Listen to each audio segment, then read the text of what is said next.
autoría.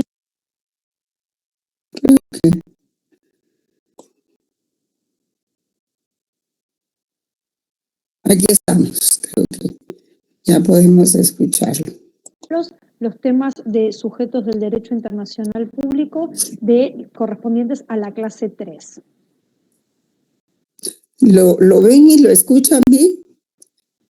Por favor. Vamos a empezar como siempre. Sí, licenciado. Pero debemos entender la cuestión de los sujetos del derecho internacional público como una evolución a lo largo del tiempo. Mi micrófono El derecho para que se internacional escuche clásico mejor. solamente consideraba como sujetos de derecho internacional a las entidades que tuvieran la cualidad de ser soberanas, ¿sí? Por lo tanto, solamente los estados cumplían con esta cualidad y por lo tanto, solamente los estados podían ser sujetos del derecho internacional en ese contexto.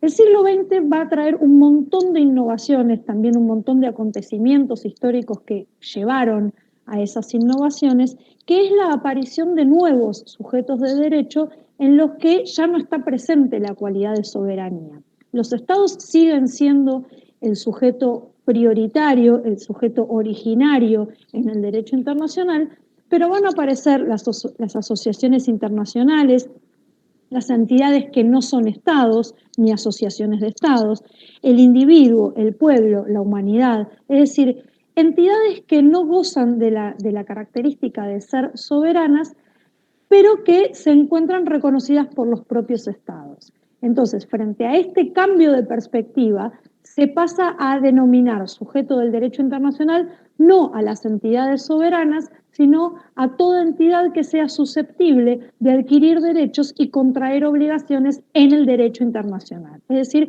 un concepto mucho más parecido a lo que es el concepto de sujeto de derecho en el derecho interno.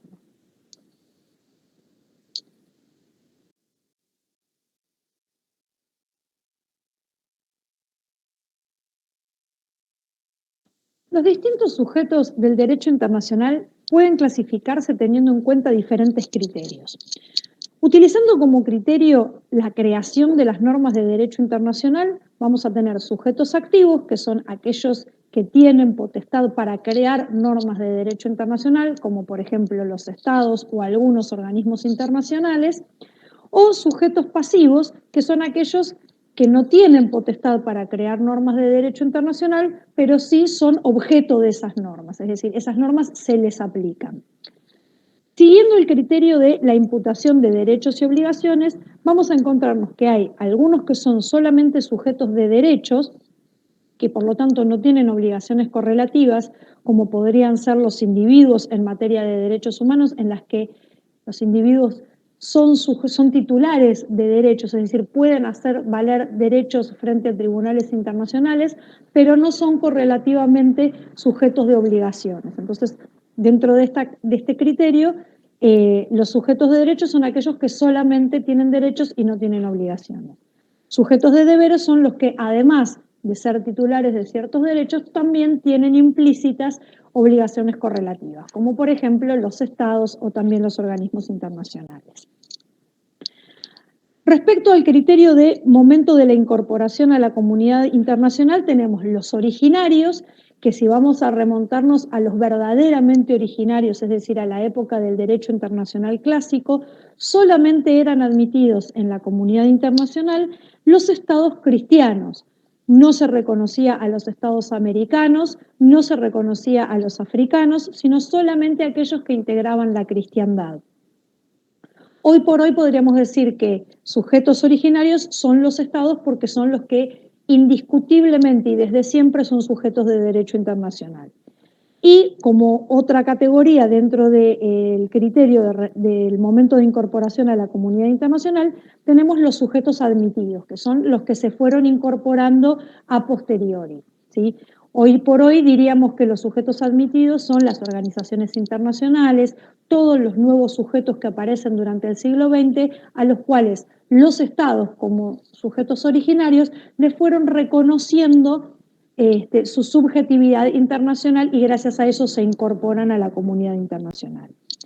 Respecto a su duración, Tenemos sujetos que son perennes, como el Estado, porque siempre fue y siempre va a ser sujeto de derecho internacional. Otros que pueden ser transitorios, que son organizaciones que pueden desaparecer por decisión de sus miembros. Si nosotros pusiéramos hoy como ejemplo la Unión Europea, es una asociación de estados que integran el continente europeo, pero que si el día de mañana esos estados deciden terminar con esa unión y seguir cada uno por su lado, ese sujeto internacional que era la Unión Europea deja de serlo porque ya no existe.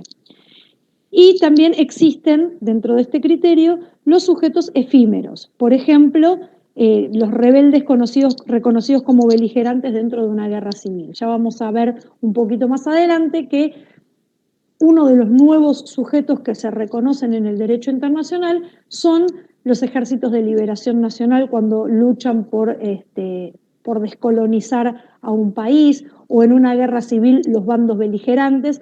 Es decir, mientras duran esos conflictos, la comunidad internacional les concede subjetividad, los reconoce como como sujetos transitorios, para que puedan tener derechos y obligaciones con respecto, por ejemplo, al derecho de la guerra, es decir, para que el derecho de la guerra se les aplique y para que después también puedan firmar tratados de paz para poner fin al conflicto en el que están combatiendo.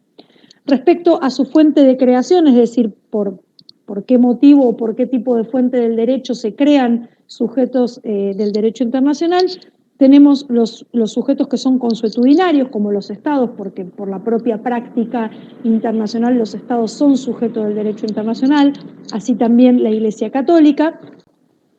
Y también tenemos como otra categoría los sujetos convencionales, que son todos aquellos que surgen a partir de un tratado o convención internacional.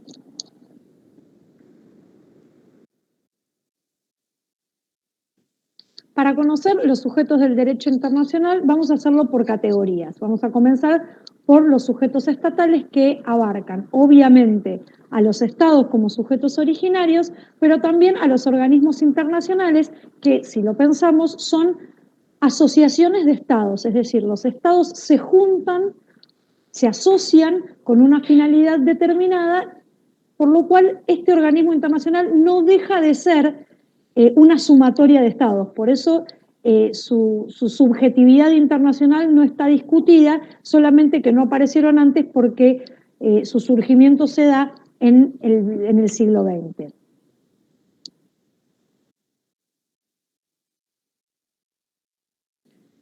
Tomemos la definición de Estado que tomemos, esta organización política estatal siempre va a ser considerada sujeto de derecho. Podemos identificarla con la nación, como la doctrina clásica francesa, o reconocerla por sus elementos: el territorio, la población, el poder o gobierno, sin importar entonces cuál sea la definición que adoptemos como válida. El Estado siempre va a ser sujeto del derecho internacional.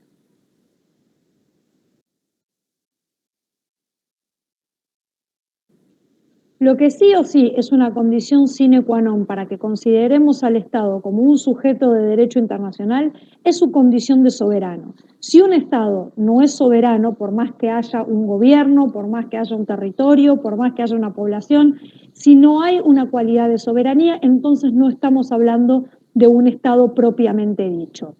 La cuestión de la soberanía puede chocar con el tema de las normativas del derecho internacional, porque si consideramos que la soberanía es la cualidad de un poder de ser supremo, esto significaría que, por lo tanto, los estados no se someterían, si son soberanos, a ningún orden que se encuentre por encima de ellos, es decir, no reconocerían por encima de ellos ningún poder ni ningún orden jurídico. Por lo tanto, ningún organismo internacional, ningún ordenamiento jurídico internacional sería posible.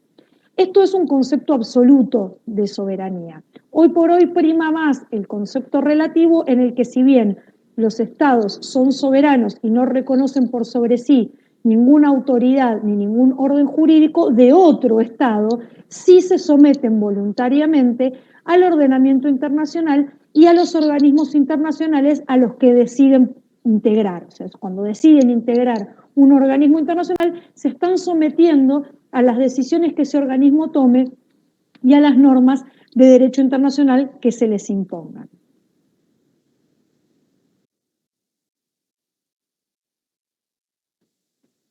Cuando hablamos de asociaciones interestatales o de organismos internacionales, como dijimos recién, se trata de estados que deciden asociarse, que deciden agruparse con un fin en común. Dentro de este tipo de asociaciones encontramos, en primer lugar, a la ONU, a la Organización de Naciones Unidas, pero también a la Unión Europea, a la Organización de Estados Americanos, a todas las asociaciones interestatales continentales, las africanas, las asiáticas, etc.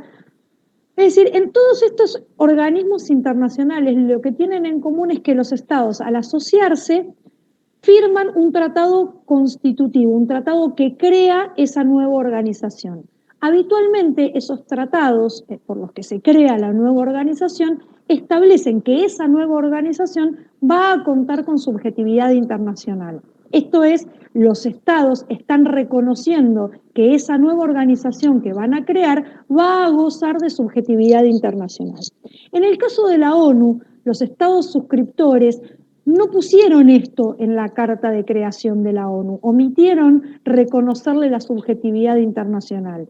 Por lo que si fuéramos a estarnos exclusivamente a lo que dice la letra de la carta, no deberíamos reconocerle subjetividad internacional a la ONU. Sin embargo, justamente porque es la organización más importante de todas, nadie duda hoy en día de que la ONU goza de la capacidad de adquirir derechos y contraer obligaciones y por lo tanto es un sujeto del derecho internacional. Porque además de no dudarlo por la práctica, los estados que la integran, que son todos, en ningún caso han renunciado o han protestado por la capacidad que tiene la ONU de adquirir derechos y contraer obligaciones, por más que no lo diga expresamente su carta de creación. ¿Qué?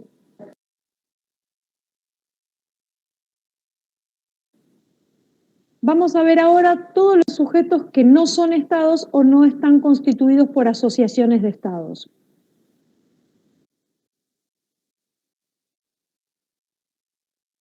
Dentro de los sujetos no estatales tenemos en primer lugar la Iglesia Católica. La Iglesia Católica tiene un carácter supranacional porque está por encima de las divisiones estatales o nacionales, tiene extensión mundial, porque tiene fieles en todos los países, y es reconocido como sujeto del derecho internacional no solo por los países que profesan la fe católica, sino también por los que no lo son.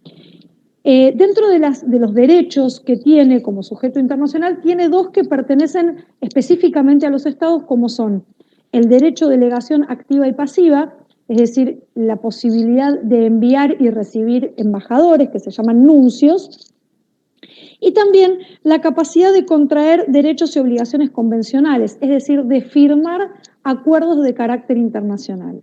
Así como dentro del derecho interno las personas firman contratos, esos contratos, esos acuerdos de voluntades, en el derecho internacional se llaman tratados internacionales. Y si un tratado internacional es firmado siendo una de las dos partes, la Iglesia Católica, reciben el nombre de concordatos. La Iglesia recibe oficialmente su calidad de sujeto internacional cuando en el año 1929 la Italia de Mussolini firma con la Iglesia los tratados de Letrán. ¿Sí? Estos tratados de Letrán vienen a poner fin a muchos siglos de controversias entre los reinos italianos y la Iglesia, ¿sí? Y el Papa. Por una cuestión de territorios que estaban en disputa, que la Santa Sede había recibido del emperador del Sacro Imperio Romano Germánico, que se llamaban los estados pontificios, que estaban enclavados en el territorio que posteriormente iba a ser el Estado italiano. Si recordemos que Italia es uno de los últimos países en completar su proceso de unificación nacional. Por lo tanto, cuando se termina ese proceso por el año 1870, cuando se convierte en el Estado italiano, esos territorios pertenecientes a la Iglesia, enclavados dentro del territorio italiano, empiezan a generar controversias y tironeos entre el Papa y el rey de Italia. Entonces, estos tratados de Letrán vienen a poner fin y ponen las cosas en orden, ¿sí? Entonces, el primer acuerdo que se firma es un acuerdo político por el cual se crea la ciudad-estado del Vaticano. La ciudad-estado del Vaticano es un pequeñísimo territorio enclavado dentro de la ciudad de Roma, donde tiene sede el centro de la Iglesia, pero además tiene la cualidad de ser un estado político, un estado temporal, no es solamente espiritual, sino en un estado como cualquiera de los otros estados, con un territorio, con un gobierno y con una población. Debido a que adquiere este estatus internacional como Estado reconocido, el Vaticano firma entonces, ya en su cualidad de sujeto internacional, firma con el Estado italiano un concordato, que como dijimos es un tratado en el cual interviene la Iglesia Católica, en el cual se regulan los derechos y las obligaciones recíprocas entre la Santa Sede y el Estado italiano. En principio, Italia se obliga a ocuparse de la cuestión del poder de policía y de la seguridad dentro del Vaticano, y a cambio la Santa Sede renuncia al derecho de asilo. ¿Sí? Como están metidos uno adentro del otro, ¿qué puede pasar? Que un delincuente perseguido por las autoridades italianas se meta dentro de la ciudad del Vaticano y pida asilo, porque en realidad se trata del territorio de otro Estado. Para evitar esta evasión por parte de los delincuentes pidiendo asilo en la ciudad del Vaticano, es que el Vaticano renuncia a darle asilo a los delincuentes a cambio de la protección y la seguridad que le brinda el Estado italiano. En segundo lugar, tenemos el Comité Internacional de la Cruz Roja, formado por la Cruz Roja de cada uno de los países y por la Media Luna Roja, que es lo mismo que la Cruz Roja, pero del Islam, por eso la Media Luna. Y la Cruz Roja tiene una finalidad de derecho humanitario y de asistencia a las personas y a los países en guerra. Muchas veces para llevar adelante esta finalidad necesita entrar al territorio de otros estados, como por ejemplo para corroborar el estado de los prisioneros de guerra o para atender a los heridos o a los refugiados, etc. Entonces, cuando el Comité de la Cruz Roja tiene que realizar un acuerdo con el Estado al cual tiene que ingresar a su territorio, firma una especie de acuerdo internacional, como si fuese un acuerdo de sede, en el cual se considera imparcial y además recibe todos los privilegios y la protección de una sede diplomática. Por último, tenemos la sede, la Soberana Orden de Malta, que es como el último resabio de las órdenes de caballería de las cruzadas, así como los caballeros templarios. En su momento se asentaron en el territorio de Malta, allá por el año 1530, y ahí se quedaron, ¿sí? Los caballeros de Malta se quedaron allí desde 1530 hasta que en 1978 Gran Bretaña se anexa el territorio de Malta y la orden se muda también a Roma, ¿sí? Hay una curiosa anécdota, que hay una parte en Roma donde hay una cerradura, ¿sí? Una cerradura bastante grande como para meter una de esas llaves antiguas, ¿sí? Donde uno, si se asoma por esa cerradura, puede ver a lo lejos el edificio de la sede de la Orden de Malta, como si estuviera ahí escondido en el centro de la ciudad de Roma.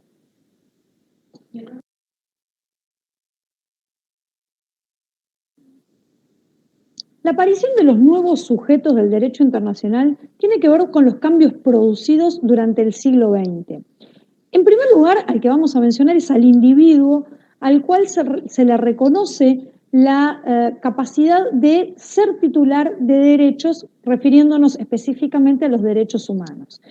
El derecho internacional, por definición, es un derecho en el que actúan estados contra estados, ¿sí? O sea, los estados representan como si fueran a las personas del derecho interno. Entonces, es inconcebible, o por lo menos lo era hasta hace algunos años, que un estado fuera una de las partes en una controversia internacional y que el otro fuese un sujeto individual, una persona física. A partir del reconocimiento de los derechos humanos, a partir de las declaraciones internacionales de los derechos humanos, se les concede al individuo la titularidad de esos derechos y por lo tanto los mecanismos necesarios para hacer valer esos derechos frente a tribunales internacionales. ¿Esto qué es lo que quiere decir? Que una persona puede demandar a un Estado, ¿sí? Como contraparte, puede demandar a un Estado ante un tribunal internacional por violaciones a los derechos humanos. Pero también, y ya a partir oficialmente de los años 90, empiezan a reconocérsele responsabilidades individuales a las personas, ¿sí? El primer ejercicio de este reconocimiento de responsabilidades individuales fueron los juicios de Nuremberg y de Tokio, en los cuales se juzgaron a los jerarcas nazis y a los jerarcas del régimen japonés por los delitos de guerra, por las violaciones a los delitos de lesa humanidad, es decir, por todas las situaciones que ocurrieron durante la Segunda Guerra Mundial. En lugar de juzgarse a Alemania como Estado y a Japón como Estado, se juzgó a personas físicas en un proceso penal en el cual fueron encontrados algunos de ellos culpables y fueron condenados, ¿sí? Entonces, esto es algo absolutamente novedoso.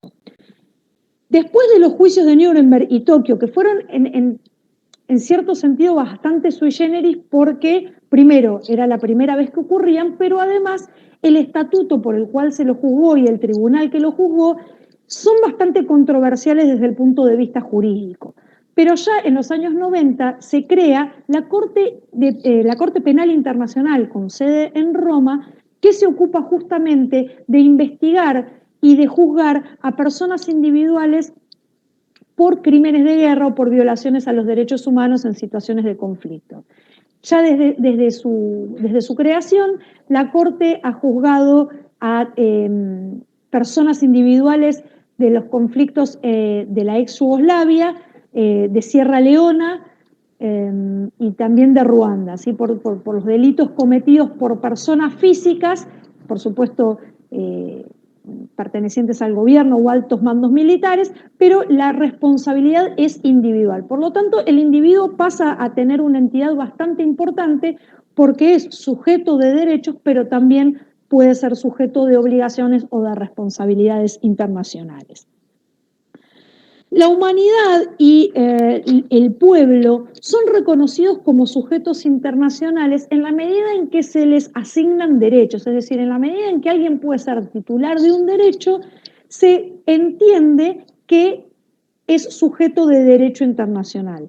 La humanidad aparece por primera vez en las convenciones del espacio ultraterrestre y del fondo marino, cuando se designa a determinados espacios físicos como patrimonio común de la humanidad. Entonces la humanidad ahí aparece titularizando el derecho de poseer cierto espacio físico.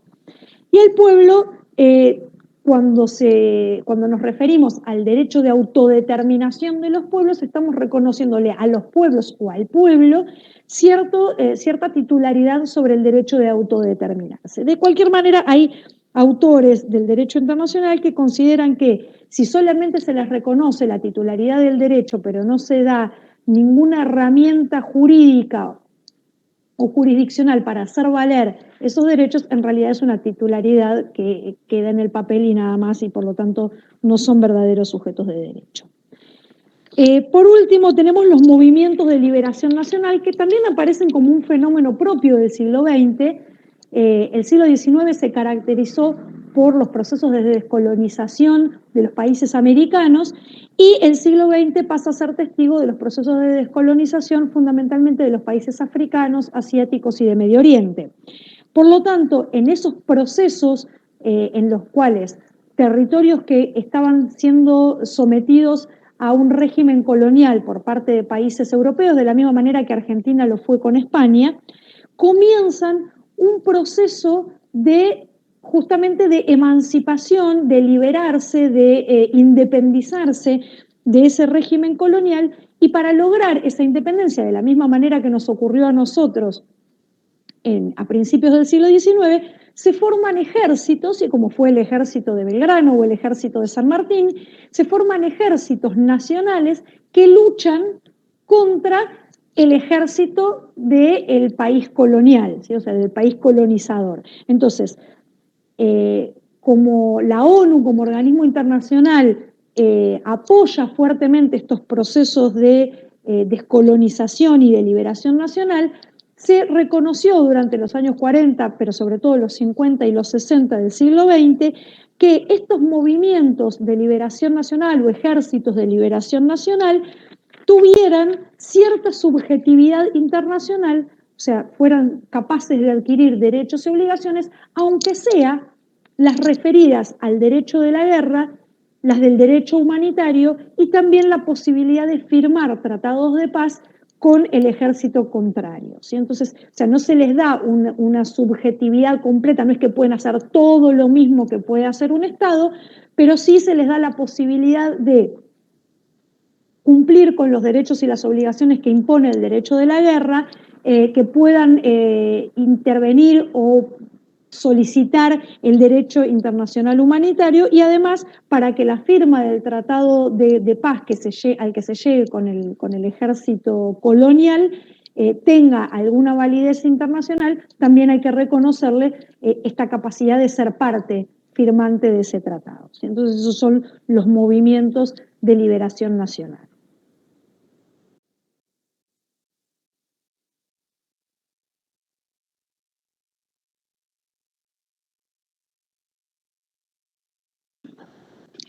En el derecho internacional, los estados como sujetos originarios surgen y se extinguen, o nacen y se extinguen del mismo modo que en el derecho interno las personas nacen y mueren.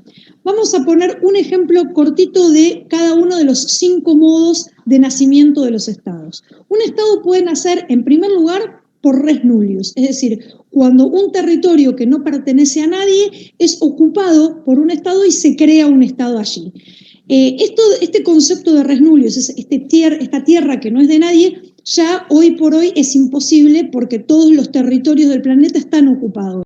Pero durante mucho tiempo, y esto va a generar polémicas o discusiones y controversias, los estados europeos cuando llegaron a América, por ejemplo, encontraron territorios que ellos pensaban que no eran de nadie y por lo tanto crearon estados ahí o hicieron una extensión de sus estados en esos territorios. Eso es a lo que se llama res nullius. El segundo modo de nacimiento de los estados es la ocupación, que es cuando un estado ocupa el territorio de otro y se lo anexa, por ejemplo. Entonces ahí nace un nuevo estado con un nuevo territorio, que es, por ejemplo, cuando la Alemania nazi ocupó el territorio de Polonia en la Segunda Guerra Mundial o de Checoslovaquia. La tercera forma de nacimiento de un Estado es la emancipación, que es un territorio, un Estado que estaba bajo el dominio de otro, es decir, sujeto a un régimen colonial, se independiza y en esa independencia nace un Estado distinto al anterior, ¿sí? Cuando la Argentina se independiza de España, antes era parte del Reino de España o del Virreinato del Río de la Plata, y cuando declara su independencia nace un nuevo Estado que es el Estado argentino.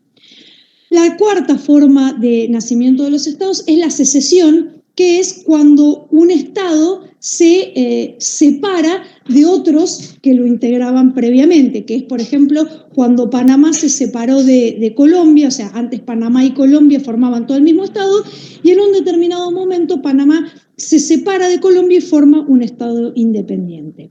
Y el desmembramiento es cuando de un solo estado se disgregan en varios estados diferentes, que es, por ejemplo, lo que sucedió con la ex Yugoslavia, que primero era Yugoslavia y después de la guerra terminaron creándose en ese territorio diversos estados como Serbia y Montenegro, Croacia, Bosnia, etc.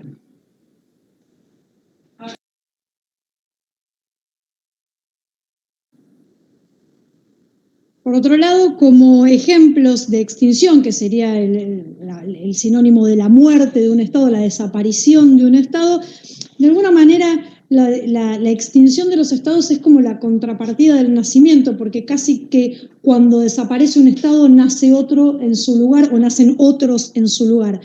Pero los modos que tenemos de extinción de los Estados, tenemos la absorción por parte de otro Estado, que puede ser voluntaria, como por ejemplo la Alemania nazi, el Tercer Reich, que incorpora a Austria, que Austria voluntariamente se deja incorporar al Tercer Reich, quiere formar parte de ese Tercer Reich,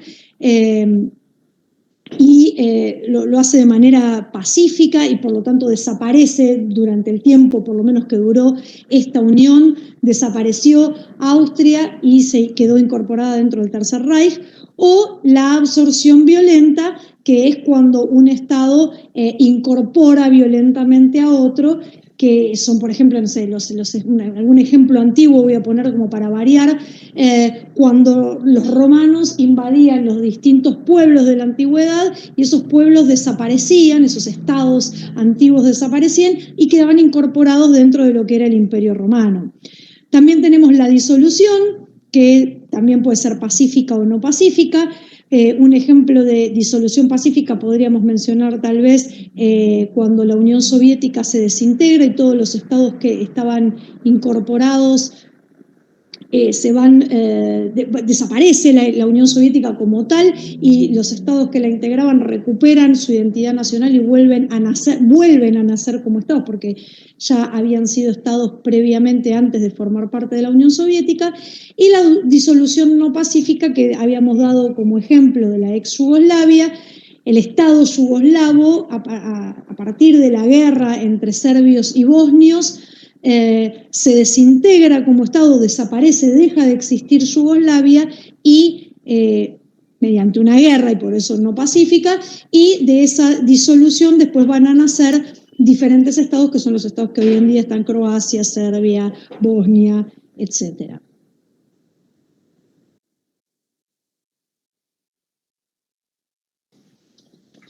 Y si queremos llevar un poco más allá la analogía de que los estados, como las personas en el derecho interno, nacen y mueren, el reconocimiento de los estados como requisito para que un nuevo estado pase a integrar la comunidad internacional es de alguna manera como si esta comunidad internacional, integrada por los otros estados, le concediera el certificado de nacimiento, es decir, le da el beneplácito, el reconocimiento, lo reconoce como un igual a otro estado de reciente surgimiento. Entonces vamos a ver qué es esta institución internacional del reconocimiento de estados.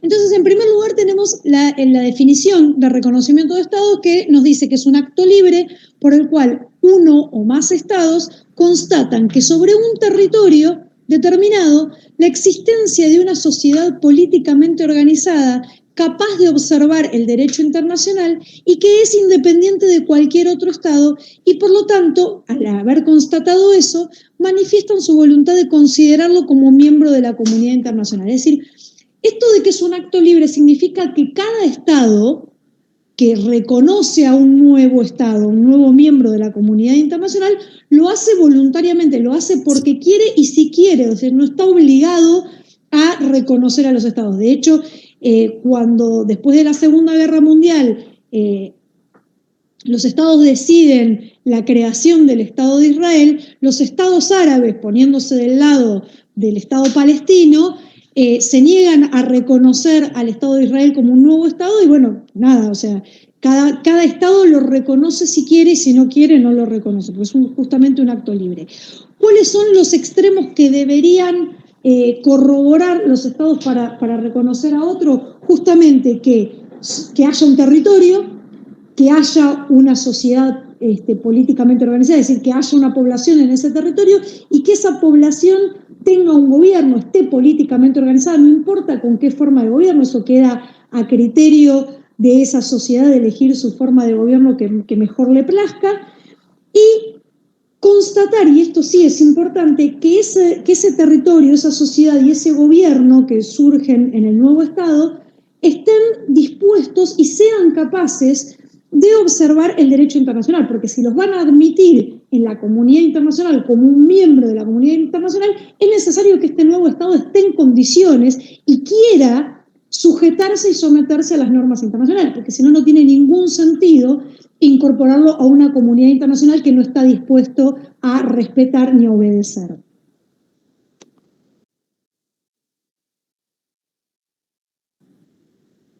Y este reconocimiento que los estados brindan a un nuevo estado como miembro y que lo reciben como miembro de la comunidad internacional es obviamente un acto facultativo, como acabo de explicar, o sea, es voluntario, el estado lo hace si quiere. Es efectivamente un acto unilateral como los que vimos en clases anteriores, que al estado que lo realiza, o sea, el estado que reconoce a otro como miembro de la comunidad internacional, como nuevo sujeto de derecho, lo obliga. O sea, una vez que lo reconoció, después no puede decir no, no lo reconozco. O sea, para el Estado que está reconociendo ese acto unilateral, ese acto facultativo de reconocimiento hacia otro Estado, lo obliga y luego le es oponible, obviamente. Este reconocimiento puede ser expreso o tácito. Sí, expreso es cuando se realiza una declaración de reconocimiento de un nuevo Estado, y tácito es, por ejemplo, cuando se intercambian embajadores. El derecho de legación es un derecho que solo compete a los sujetos del derecho internacional, por lo cual si yo envío embajadores a un nuevo Estado, estoy reconociendo su calidad de tal, o si recibo los embajadores que ese Estado me envía.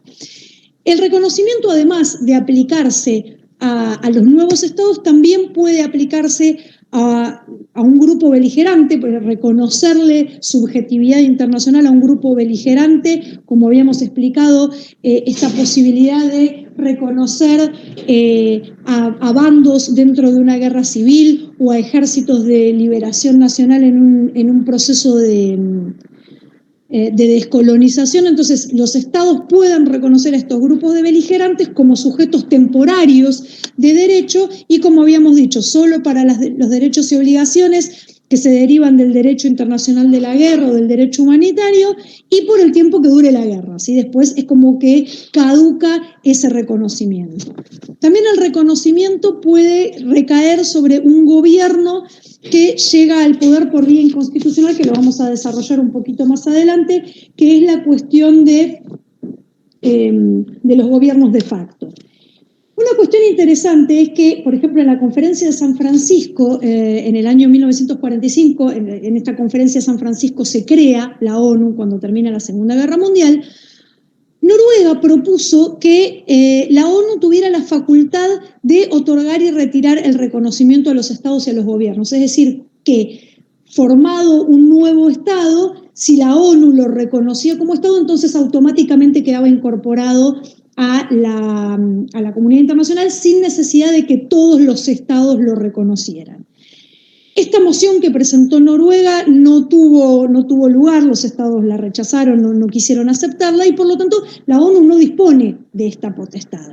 Entonces, justamente cuando se presenta la situación con el Estado de Israel, los estados árabes no aceptaron que el hecho de que la ONU permitiera el ingreso de Israel a la Organización de Naciones Unidas representara tácitamente un reconocimiento como Estado. ¿Por qué? Porque justamente se había rechazado, lo que alegaban los estados árabes era que se había rechazado la moción de que el reconocimiento de la ONU o la aceptación de la ONU de incorporar un nuevo Estado significara tácitamente el reconocimiento de este nuevo Estado. Como los estados árabes no aceptaron a Israel, no querían que la aceptación por parte de la ONU para incorporarse a las Naciones Unidas significara automáticamente que había quedado reconocido como Estado.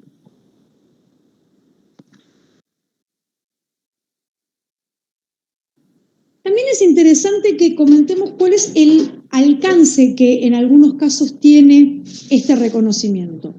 Cuando se trata, por ejemplo, de un Estado colonial, ¿sí? O sea, un país, una metrópoli que tiene bajo su dominio colonial a otro territorio, cuando ese nuevo territorio, cuando esa colonia se independiza, el reconocimiento por parte de la madre patria de esa independencia está implicando automáticamente una renuncia a ese territorio. O sea, la madre patria está renunciando a reclamar como propio ese territorio porque está reconociendo a su ex colonia como un Estado independiente y por lo tanto como miembro de la comunidad internacional.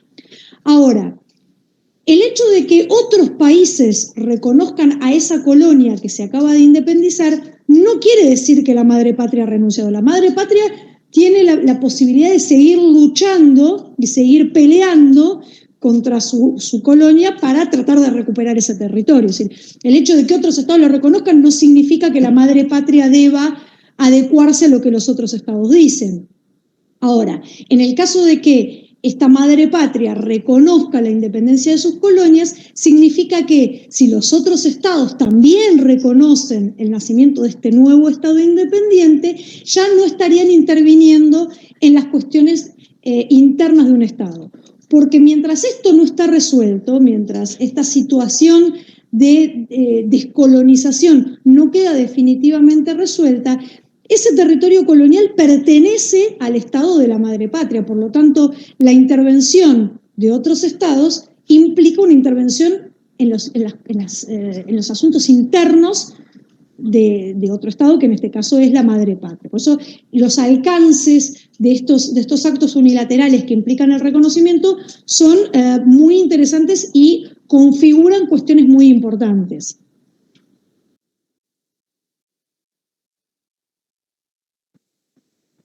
Y tal como dijimos, el acto unilateral de reconocimiento no solo recae sobre el reconocimiento de nuevos estados, sino también sobre el reconocimiento de gobiernos que han llegado al poder por vías diferentes a las establecidas en la constitución de cada estado. Es decir, gobiernos de facto que surgen o de revoluciones o de golpes de estado. Y esto realmente es una institución necesaria para que las relaciones entre los estados se normalicen, porque cuando un estado es sacudido por una revolución o por un golpe de estado, no queda aislado de la comunidad internacional. Entonces, de alguna manera, tiene que haber una reacción por parte del resto de los estados frente a esta situación.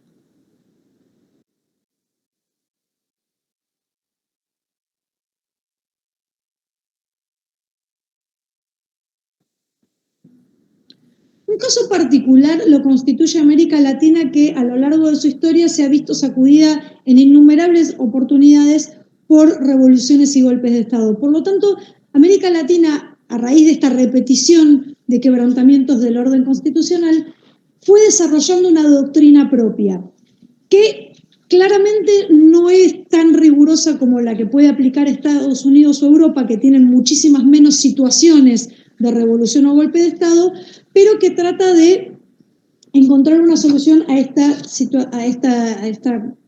cuestión recurrente. Por un lado tenemos la doctrina Tovar, que era un canciller ecuatoriano, y que en el año 1907, si bien no se opone a que se reconozcan los gobiernos surgidos de una revolución, que se reconozcan los gobiernos de facto, lo que propone es que se los reconozca una vez que esos gobiernos de facto sean convalidados por el sufragio popular, para de alguna manera garantizar esa legitimidad o ese reconocimiento por parte del pueblo. Y entonces una vez que convalidan con el sufragio, el resto de los estados pasa a reconocerlo. En realidad, en definitiva, no sería reconocer nada, porque si es convalidado por el voto popular, en definitiva pasaría a ser un gobierno constitucional. Pero bueno, esta es la primera de las doctrinas latinoamericanas al respecto. La doctrina Estrada aparece cuando el presidente norteamericano Woodrow Wilson no reconoce al gobierno de Huerta en México, y entonces México lo considera como una ofensa. O sea, se consideran ofendidos y rechaza la doctrina Tovar. O sea, le dicen, no, nosotros no aceptamos la doctrina Tovar, que es la que acabo de explicar, y proponen esta otra doctrina, que dice que frente a un cambio violento de gobierno en algún país extranjero, México no plantearía el dilema de si debía reconocérselo o no, o si debía continuarse las relaciones diplomáticas. O sea, rechaza por completo el principio de la legalidad constitucional, optando por el principio de efectividad, porque protege de esa manera la soberanía del país que tiene este gobierno de facto. O sea, ellos lo que dicen es, como a nosotros no nos reconocieron nuestro gobierno, nosotros no nos vamos a meter, no vamos a opinar sobre otros países que tengan un gobierno de facto, no nos corresponde a nosotros convalidar o no, nosotros los reconocemos, o por lo menos no nos vamos a oponer, porque de esa manera estamos respetando la soberanía del país que decide tener un golpe de Estado o una revolución, y así tácitamente lo acepta su población. Esta doctrina fue adoptada como doctrina regional y eso es lo que primó, digamos, durante mucho tiempo en América Latina. Por otro lado, Jiménez de Arce de la población, es decir, que la efectividad se juzgue a partir de que la población...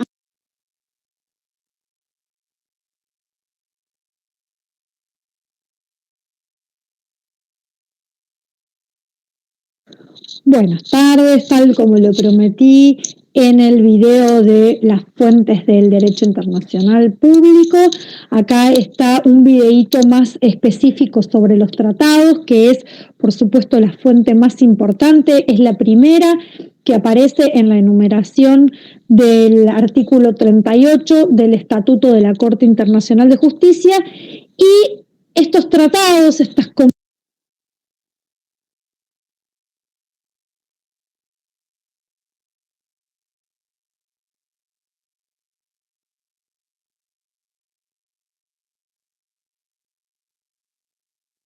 ¿Cuál es el video que interrumpió?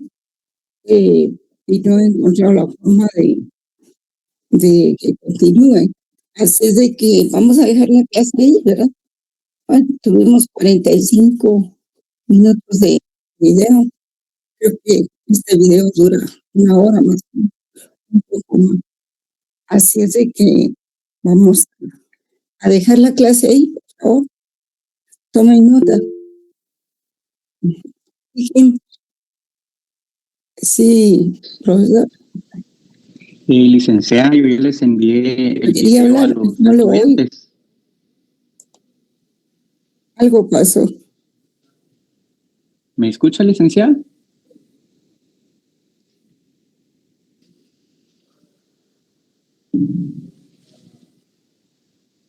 Ah, ok. Sí, se escucha. Bueno, vamos a ver qué ocurrió. Creo que se me cayeron mis lentes de encima del teclado.